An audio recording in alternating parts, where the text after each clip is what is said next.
Most people in Britain would probably say that one of the few real strengths of the current UK Prime Minister has been his ability to maintain a workable personal relationship with Donald Trump. In a world where politics is increasingly driven by personalities rather than institutions, that connection mattered, or at least it did until very recently. This week, relations between London and Washington appear to have taken a sharp turn for the worse after the United States moved to suspend what had been branded as the US-UK Tech Prosperity Deal.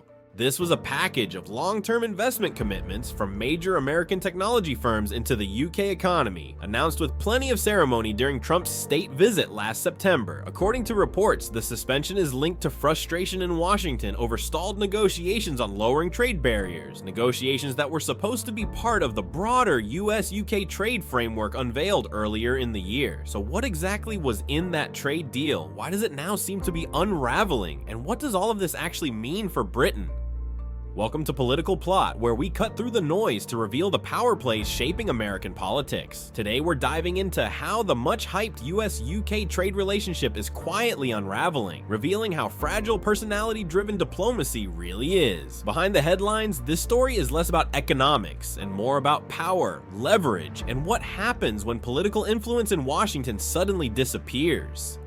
To understand the current tension, it helps to revisit what was announced back in May. Despite the headlines and political fanfare, what was presented as a trade deal was not a traditional trade agreement in any meaningful sense. Proper trade deals usually run to hundreds or even thousands of pages and are legally binding documents that take years to negotiate and ratify. This one was only a few pages long, and crucially, it carried no legal force. It was more of a framework or a statement of intent than a finished product. Within it, there were several sections, but only one really captured public attention, the section dealing with tariffs.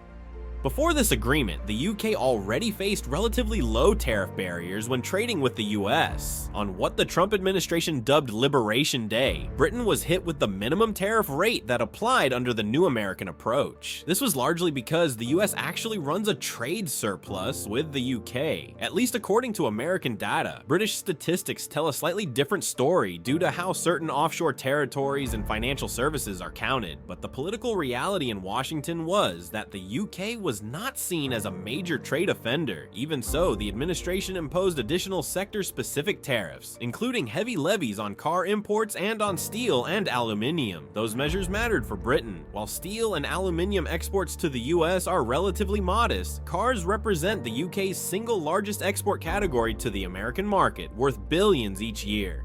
Under the tariff section of the deal, the US agreed to suspend those additional car tariffs for a limited quota of British exports and to continue talks on easing restrictions on metals. In return, the UK offered concessions of its own, including removing tariffs on American beef and allowing a significant volume of US ethanol to enter the British market tariff-free. Around the same time, senior US officials also publicly stated that Britain would purchase a large number of American-made aircraft, even though that commitment did not appear explicitly in the written text. Beyond tariffs, however, much of the rest of the document consisted of broad promises and aspirational language. One section, though, proved politically sensitive. This part focused on so-called non-tariff barriers, particularly in agriculture. It talked about improving market access and regulatory cooperation, wording that immediately raised alarms in the UK. Critics feared this was code for pressure to weaken British food standards, allowing products that are currently restricted or banned. These concerns echoed arguments heard during the Brexit debate when supporters of leaving the EU claimed a US trade deal would be a major prize, while opponents warned that American negotiators would push hard on agricultural rules.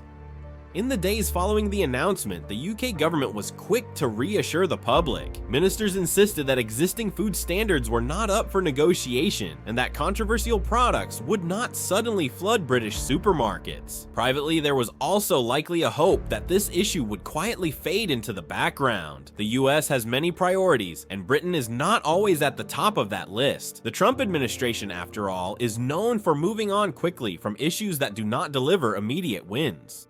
That hope now appears misplaced. Reports suggest that US negotiators have grown increasingly frustrated with the lack of progress on these non-tariff issues. From Washington's perspective, Britain has not delivered on what they expected in terms of regulatory concessions. In response, the US has reportedly frozen the Tech Prosperity Deal, which had involved pledges from major American technology firms to invest tens of billions of pounds into the UK over the coming decade. This suspension is symbolic as much as practical, but it sends a clear signal of dissatisfaction.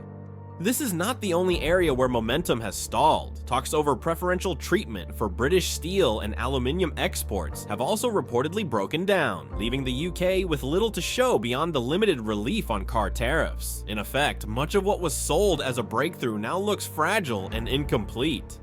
In pure economic terms, the impact on the UK is likely to be limited. Even at the time of its announcement, the trade framework was expected to have only a marginal effect on overall economic growth. Many of the technology investments were being made by private companies following their own commercial logic, which raises questions about how much direct control any US administration really has over them. Even if some investment plans were delayed or scaled back, the sums involved are relatively small when set against the size of the British economy as a whole. Long-term competitiveness in technology depends far more on structural factors such as energy costs, skills, and infrastructure, areas where Britain continues to face challenges.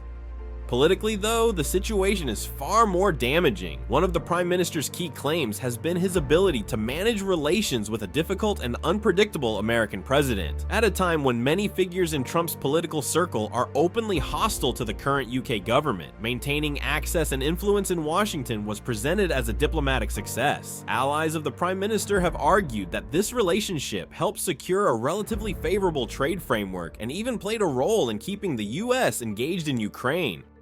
Now, that narrative is under serious strain. The re-emergence of trade tensions, combined with Trump's increasingly confrontational stance toward British institutions and his apparent determination to reduce American involvement abroad, suggests that the UK leader's influence in Washington may have been overstated. For a prime minister already facing internal pressure, restive lawmakers, and speculation about future leadership challenges, the loss of this perceived advantage comes at a very awkward moment.